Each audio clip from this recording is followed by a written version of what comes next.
Bisa kan masuk kan? Bisa ngomong. Sini pun boleh melontar.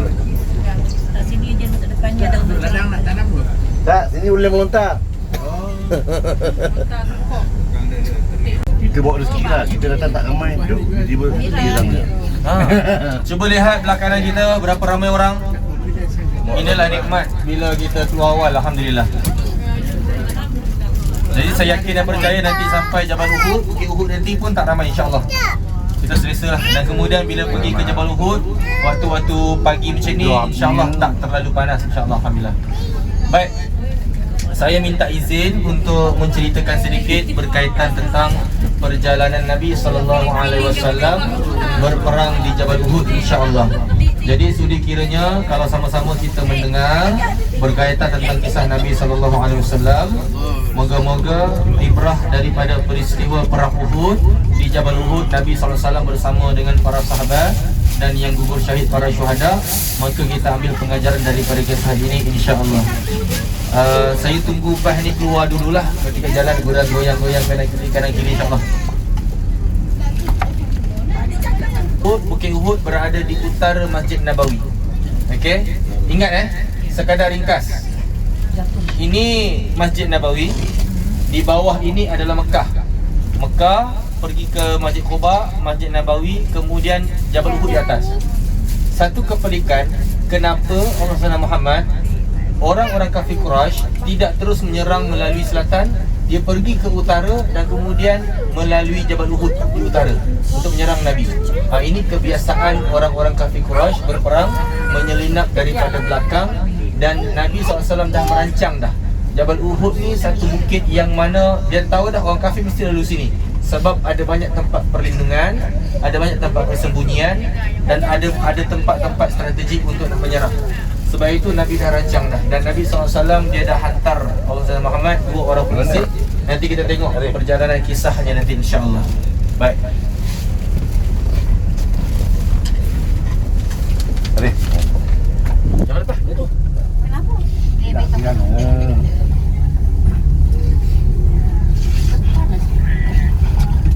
Kita dalam perjalanan nak ke Jabal Uhud. Allah salim maafnya.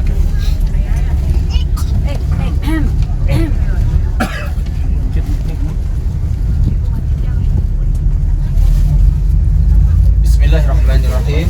Subhanalladzi sakhkhara lana hadza wa ma kunna lahu muqrinin wa inna ila lamunqalibun. Subhana majriha wa mursaha inna rabbil ghafurur rahim. Bismillahirrahmanirrahim. Tawakkal 'ala Allah la haula wa la quwwata illa billahil azim. Amin ya rabbal alamin. Baik. Bismillahirrahmanirrahim. Kita semua tahu yang mana selepas Nabi SAW berhijrah ke kota Madinah, maka berlaku satu peperangan yang pertama, iaitu Perang Badar. Semua tahu kisah ni. Kenapa berlaku Perang Badar? Adalah ketika mana Abu Sufyan pergi berdagang ke Syam. Pada ketika itu Nabi bagi tahu, wahai orang-orang Madinah, wahai muhajirin yang berhijrah, kita kena pergi rampas balik, kita kena ambil balik harta-harta kita yang ditinggalkan di Mekah. Kerana itu adalah hak kita. Mari sama-sama kita tahan Abu Sufyan untuk kita rampas harta mereka. Jadi bila mana ringkas cerita, selepas berlakunya peperangan Badar, maka orang-orang kafir Quraisy dalam keadaan kekalahan teruk dan sangat memalukan. Sebab apa? Adalah sebab 1000 orang yang lengkap dengan persiapan senjata dan kuda perang pada ketika itu dikalah dan ditumpaskan oleh 313 orang Mekah yang hanya bersenjatakan pisau, yang tidak bersedia nak berperang, tetapi dibantu oleh malaikat-malaikat tentera-tentera Allah Subhanahu wa ta'ala. Baik, selepas kekalahan teruk, maka Abu Sufyan memberi apa? Hadiah ataupun memberi cagaran atau memberi imbuhan. Dia kata, barang siapa yang mampu untuk bunuh Muhammad dan merampas balik harta rampasan kami, pada ketika itu segala harta rampasan yang dirampas oleh Muhammad, aku akan berikan seluruhnya kepada mereka. Jadi dan kemudian Abu Sufyan juga beritahu, aku akan sponsor semua peralatan perang dan persenjataan untuk kalian semua. Jadi pada ketika itu Allah SWT Muhammad ada 2 orang sahabat Nabi sallallahu alaihi wasallam yang mana menjadi mata-mata Rasulullah sallallahu alaihi wasallam, iaitu Ibn Abbas Ibn Abdul Muttalib dan juga Al-Habbab Ibn Munzir. Mereka berdua ni menjadi mata-mata berada di kota Mekah, mendapatkan maklumat berkaitan tentang apa yang dilakukan oleh orang-orang kafir. Jadi bila dapat berita yang mengatakan Abu Sufyan tengah merancang mengumpulkan orang untuk melancarkan perang, maka dapat maklumat 3,000 lebih daripada Mekah untuk nak datang menawan atau merampas balik harta-harta rampasan yang dirampas Nabi sallallahu alaihi wasallam. Agak-agak kita lah, apa harta rampasan perang? Apa dia agak-agak? Emas. Takkanlah orang pergi perang bawa emas kot. Lain tak?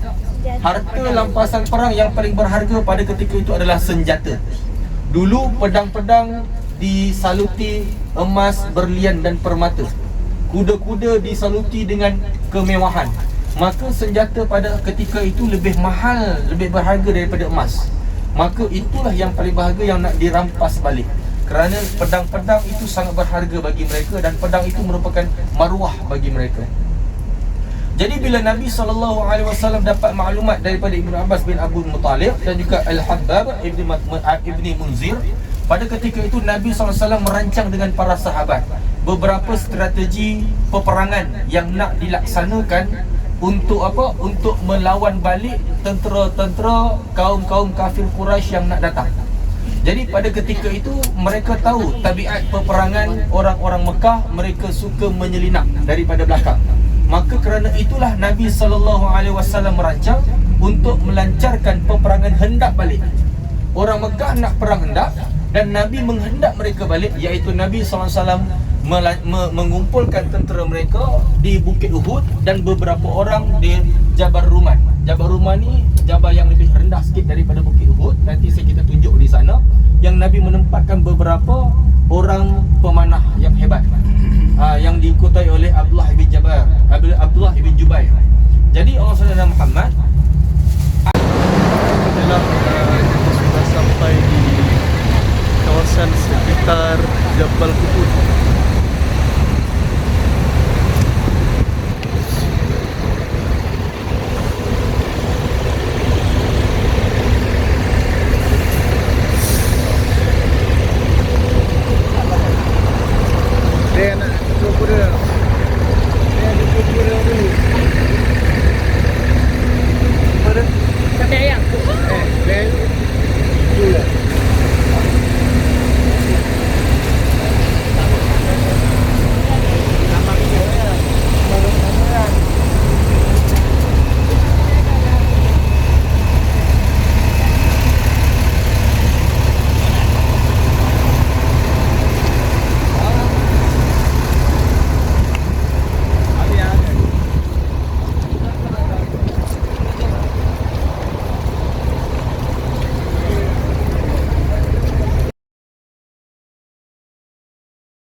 $15. Ayo murah 15 rial, 15 rial, 15.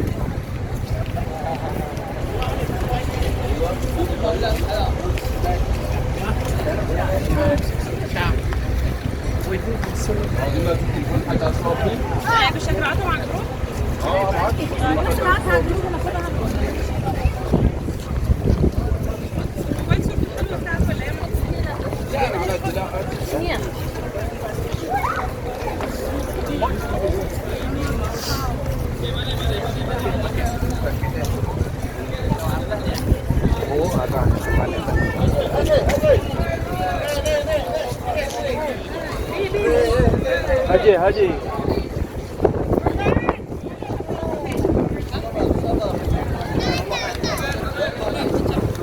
Kita belajar sejarah.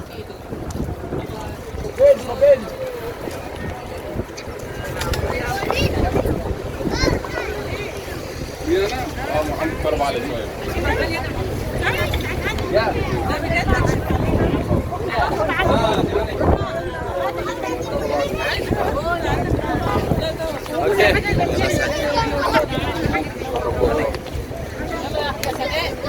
Okey, kita tengok atas ni adalah Masjid Uhud. Masjid pula. Jabar. Jabal Uhud di atas tu. Ya, pasal. Atas ni Bukit Uhud. Kemudian ini adalah Jabal Rumat yang tempat diutuskan ke mana? Tentera-tentera musyrikin kafir yang berada. Ada dua ketua. Ketua yang pertama menjaga belah kiri adalah Khalid Al-Walid. Tentera belah kiri. Tentera belah kanan adalah Ikrimah ibn Abu Jahal. Anak Abu Jahal yang masuk ke perang Uhud, perang Badar. Nak bagi tahu perang Uhud adalah satu perang yang nak balas dendam. Yang dendam sangat-sangat, nak bunuh sangat-sangat. Itu yang handle tu dia mamas bergerak sangat-sangat. Ikrimah cukup marah sebab apa? Ayahnya mati ketika perang Badar. Dia lawan sini ni. Pada dia nak masuk sini pada ketika itu ada pemanah. Bila pemanah ke atas, dia orang tak boleh buat apa. Dia memecah dua, satu pergi dari sini, satu dari sini. Maka Nabi SAW datang menyelinap. Bila Nabi menyelinap, maka mereka duduk kelang kabut.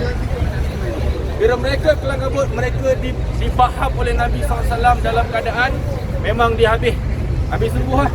Kan 3,000 lawan 700 orang, memang habis sungguh.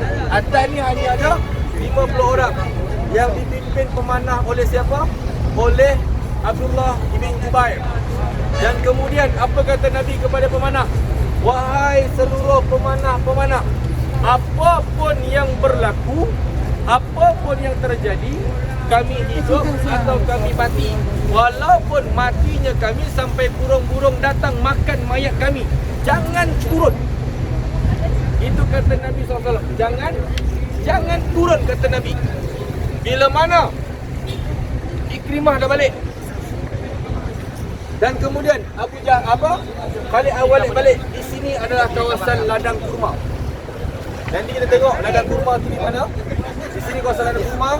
Dan Khalid Al-Walid dia tidak melarikan diri. Dia duduk di dalam kawasan ladang kurma. Sebab dia tahu kelemahan umat Islam pada ketika itu. Umat Islam dalam keadaan miskin. Bila dalam keadaan miskin, mereka perlukan harta. Dan mereka yakin yang atas pasti turun mengambil harta rampasan perang. Bila Khalid Al-Walid menyelinap, pada ketika itu beberapa orang yang berada di atas Jabal Rumat, dia kata apa? Mereka dah ambil harta-harta. Ingat, bila mereka ambil harta, kita tak ada apa.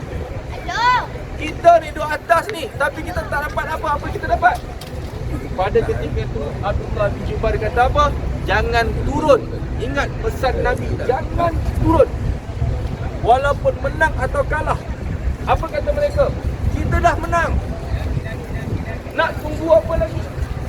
Kita dah menang. Nabi kata jangan turun sampai mana Nabi panggil. Sampai Nabi panggil. Bila mereka tak dengar arahan, mereka turun. Yang atas tinggal 14 orang sahaja. Daripada 50 tinggal 14 orang.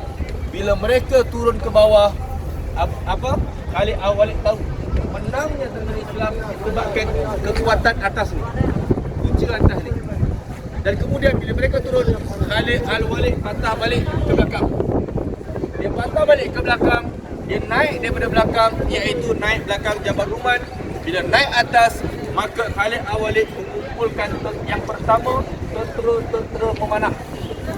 Bila Khalid Al-Walid mengumpulkan tentera pemanah daripada atas, Khalid Al-Walid menghalau semua yang ada ke atas, turun bawah, dan Khalid Al-Walid memanah semua yang di bawah, dan yang bawah dalam keadaan terkejut. Sebab apa terkejut? Sebab orang yang nak ambil harta rampasan perang, mereka takkan berdiri. Mereka dalam bongkok. Bila bongkok, panah terus kena setiap badan yang ada di bawah yang sedang mengambil rampasan perang. Nabi dan para sahabat terkejut. Terkejut yang pertama, kenapa mereka turun? Terkejut yang kedua, tiba-tiba sahabat dalam keadaan gugur. Tak tahu sebab apa. tengok di atas, rupa-rupanya Khalid Al-Walid dan beberapa berkuda belah tepi ni sedang turun seperti singa kelaparan. Bayangkan singa betina kelaparan yang nak bawa daging bagi ke anak dia. Itulah perumpamaan tentera-tentera Khalid Al-Walid nak memakan Nabi SAW. Bila mana Khalid Al-Walid turun dan terdengar berbagai teriakan jeritan. Bila terdengar jeritan dan teriakan, Ikrimah yang berada di sini mendengar jeritan-jeritan orang yang sedang umpama seperti sedang dalam keadaan ketakutan. Ikrimah patah balik. Bila patah balik, tengok dalam keadaan Khalid Al-Walid sedang berperang berat sebelah. Pada ketika itu datang Ikrimah melawan dua penjuru. Umat Islam terkepung di tengah-tengah. Umat Islam terkepung di tengah-tengah. Sampailah pada ketika itu Allah SWT Muhammad, bayangkan Nabi SAW dipukul kepala sampai jatuh. Nabi memakai topi perang. Bukan sekadar baju perang, tapi topi perang. Bila pakai topi, kena ketuk dengan kuat, gigi sampai gugur. Satu gigi Nabi gugur. Dan kemudian besi-besi menyucuk di pipi Nabi SAW. Pada ketika itu, Nabi dalam keadaan terjatuh. Bila Nabi terjatuh, Talhah ibn Ubaidillah dan juga 12 orang sahabat daripada Ansar datang mengepung Nabi SAW. Bila 12 orang sahabat Nabi SAW termasuk seorang lagi, Talhah bin Ubaidillah, datang menyelamatkan Nabi. Apa Nabi kata? Barang siapa yang melindungi aku, dia akan bersama dengan aku di syurga kelak. Dan 12 orang tu sorang-sorang gugur syahid. Talhah nak pergi serang, Nabi tahan tangan Talhah. Nabi tahan tangan Talhah, jangan pergi lagi, jangan pergi lagi. Pada ketika itu bayangkan para sahabat sekalian, yang terakhir adalah Talhah. Ketika mana 12 orang sedang memerangi, pada ketika itu Talhah sedang membawa Nabi SAW sambil Talhah nak keluarkan besi daripada pipinya. Dan Talhah ibn Ubaidillah nak keluarkan besi daripada pipi Nabi SAW yang sangkut. Talhah menggunakan jasad yang paling lembut sekali. Yang mana agak-agak? Iaitu Talhah mengeluarkan dengan bibirnya. Talhah menggunakan bibir yang lembut, menggenggam besi di pipi Nabi, mencabut. 2-3 keluar, tapi ada satu besi yang tak boleh keluar. Dan pada ketika itu Talhah menggunakan gigi depan dia, mencabut besi, gigi geraham Nabi, satu biji tercabut. Dan kemudian 2 gigi Talhah bin Ubaidillah dalam keadaan gugur. Dan pada ketika itu sahabat-sahabat lain berjaya membawa Nabi SAW berehat di atas satu gua, di atas satu bahagian kawasan. Dan kita tengok tang mana tu dia berada tu. Tengok di sana tu, ujung tu ada kawasan ruang kecil belah tepi tu. Sahabat-sahabat membawa Nabi berehat dalam keadaan apa? Dalam keadaan 70 tusukan berada di badan Talhah bin Ubaidillah. Kerana semata-mata nak menjaga jasad Nabi SAW. Selepas Nabi turun balik dengan para sahabat, berlawan kembali. Bila lawan kembali, ada seorang orang kafir Quraisy, saya lupa nama dia, sedang menggali. Dia rehat dah. Tengah rehat, berperang balik. Bila berperang balik, rupanya ada seorang kafir Quraisy sedang menggali satu parit. Lubang tak besar, tapi dalam. Sedang mereka diasak-asak, Nabi SAW jatuh ke dalam parit tersebut. Diasak-asak sampailah Nabi jatuh dalam tu. Dan kemudian orang kafir mengatakan Muhammad telah mati. Mereka menembak panah terus semua panah masuk dalam lubang tu. Di kesempatan ada seorang sahabat Nabi SAW, nama dia Abu Bakar.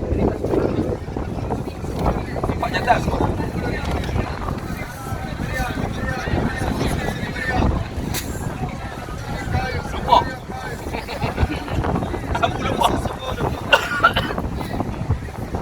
Sahabat tu sempat lompat masuk dalam lubang tu, tutup badan Nabi SAW. Dan semua panahan-panahan berada di atas jasad sahabat tadi tu. Umpama sahabat mengatakan badannya seperti duri-duri landak. Bayang umpama seperti duri-duri letak. Dan dia syahid di situ. Dan Nabi sempat dikeluarkan bila mana semua dah kata Muhammad telah mati. Muhammad telah mati. Pada ketika itu mereka beredar. Nabi dibawa untuk berehat. Rupanya Nabi Muhammad hanya dalam keadaan pengsan. Bila mana dah berehat, mereka semua keluar berpesta. Ada yang para syuhada seperti Hamzah ibn Abdul Muttalib. Salah seorang yang syahid adalah Hamzah bin Abdul Muttalib, pakcik Nabi SAW, yang mana beliau berperang. Sehinggalah ketika peperangan berlaku, Nabi jatuh dalam tu, Hamzah nak pergi selamatkan Nabi SAW. Ketika Hamzah nak selamatkan Nabi SAW, ada seorang daripada belakang yang sangat-sangat benci, yang sangat-sangat nak membunuh Hamzah. Bukan Hendon, ada seorang lagi, yang mana beliau ini daripada belakang memerhati lama Hamzah sambil pegang tembok. Sampai di satu tempat tu ada satu batu umpama seperti ini, duduk tengah perang-perang, kemudian ada batu-batu kat sini, kemudian daripada belakang Hamzah tengah berperang, daripada belakang lelaki tersebut menyucuk belakang Hamzah sampai tertembus dan dipusingkan sampai terburai perut dia, ditarik lagi, Hamzah pegang perut dia, sehinggalah Hamzah dalam keadaan wafat di situ. Dan datang Hindun. Betapa geramnya Hindun. Sebab apa? Sebab Allahumma salli Muhammad, sebab Hamzah adalah keturunan Nabi SAW. Dibelah perutnya dan dadanya, dikeluarkan, diambil jantungnya, digigit-gigit dan dicampak. Kesedihan Nabi SAW yang kedua adalah bila mana tentera-tentera tak dengar arahan, dia turun bawah. Dan kesedihan yang ketiga adalah bila mana Allah SWT Muhammad, pakciknya Hamzah mati dalam keadaan dimamah dan kemudian apa kata Nabi SAW dalam surah An-Nahl. Allah sebutkan dalam Al-Quran, bila Nabi lihat Hamzah, apa kata Nabi? Aku akan balas apa yang telah mereka lakukan kepada pakcik aku. Manusia ada hati, Nabi juga ada hati, ada sedih dia. Apa kata Nabi SAW? Aku juga akan membalas balik seperti mana mereka membalas kepada Hamzah. Itu dia. Dan ketika itu Allah turunkan satu ayat dalam surah An-Nahl ayat 126. Allah sebut apa? Dan sekiranya kamu wahai Muhammad, Allah kata, sekiranya kamu wahai Muhammad nak membalas kejahatan kepada pihak lawan yang telah berbuat sesuatu kepada kamu, kata Allah, maka hendaklah kamu balas dengan setimpal, yakni adil. Yakni adil, kata Allah SWT. Allah kata apa? Nak balas boleh balas, tapi adil. Jadi kalau berlaku apa-apa pada kita, kalau kita nak balas balik, boleh tak? Boleh. Dan kemudian sambung Allah Subhanahu wa taala, dan jika kamu bersabar, kata Allah, jika kamu wahai Muhammad bersabar dengan peristiwa yang berlaku, kamu terima takdir, kamu terima qada dan qadar, kamu terima kelemahan yang telah sahabat-sahabat kamu lakukan, inilah yang terbaik bagi kamu, inilah akibat pengajaran yang Allah yang aku berikan kepada kamu, kata Allah SWT. Dan jika kamu bersabar, kata Allah, maka sesungguhnya demikian itu adalah lebih baik untuk kamu.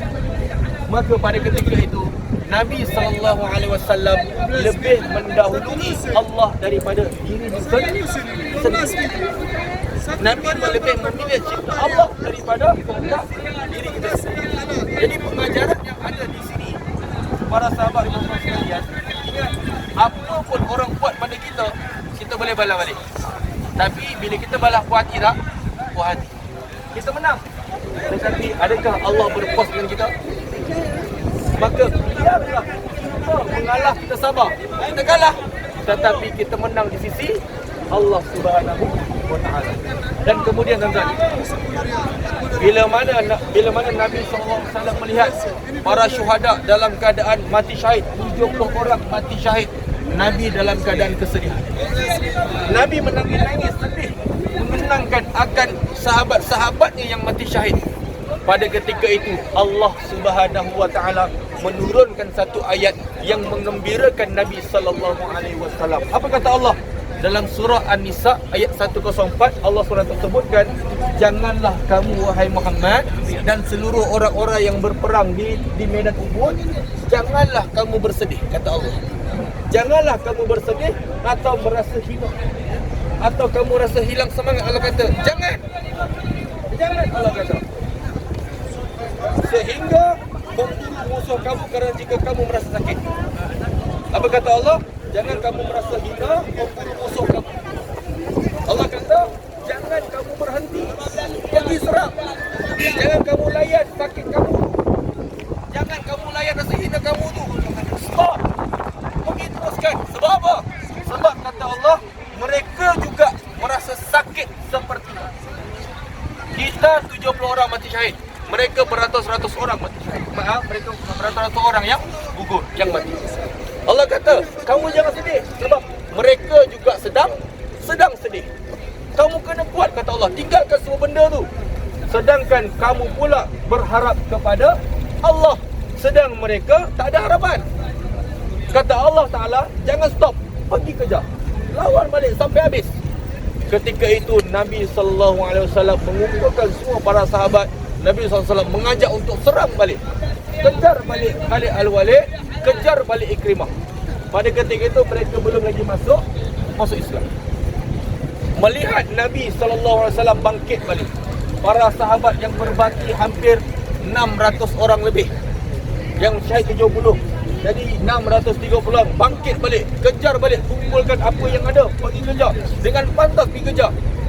Khalid Al-Walid dan juga Ikrimah melihat daripada belakang seperti singa buas yang betul-betul kelaparan nak membalas dendam. Pada ketika itu Khalid Al-Walid dan juga Ikrimah dengan pantas mereka melarikan diri. Kerana apa? Kerana ketakutan. Sebab mereka tahu mereka awalnya kalah dan mereka menang sebab mereka duduk di sini. Dan andai kata mereka lawan lagi sekali, confirm mereka kalah. Jadi nak bagi tahu, dalam perang Uhud kita tidak kalah. Dalam perang Uhud Islam tak pernah kalah. Mula menang dan kemudian kalah. Sebab apa kalah? Tak dengar kata Nabi, tak dengar kata Allah. Bila kalah, bila putus harapan, jangan putus harapan. Bangkit, Allah ada, terus menyerang. Pada ketika itu bangkit, pergi serang musuh, lari dalam keadaan tercilik-cilik. Itu nak bagi tahu. Maknanya Islam tak pernah kalah. Jadi tuan-tuan macam Allah Taala sekalian, kita bila ada putus harapan, kita bila ada dalam kesedihan, kita bila semua meninggalkan kita, ingat, jadikan Bukit Uhud adalah punca semangat jati diri kita. Ingat, para syuhada gugur, semua meninggalkan kita. Ada isteri meninggalkan kita, ada suami yang meninggalkan kita, ada kawan-kawan meninggalkan kita, semua meninggalkan kita. Tapi ingat, Allah dan Rasul tak pernah meninggalkan kita. Apapun yang berlaku, keep forward, never give up. Teruskan mencari ridha Allah Subhanahu Wa Taala. Mungkin kita gagal di dunia, tapi ingat, kita tak akan pernah gagal bersama dengan Allah.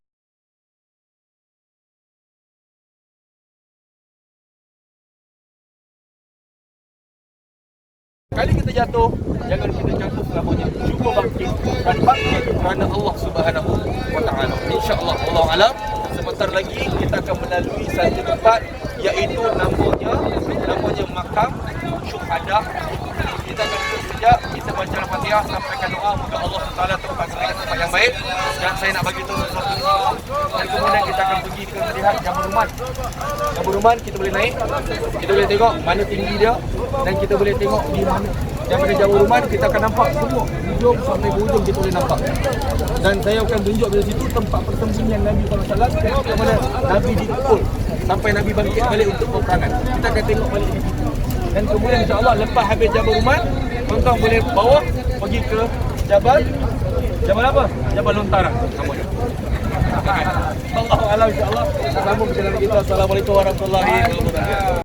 Makam para syuhada Uhud, insya-Allah.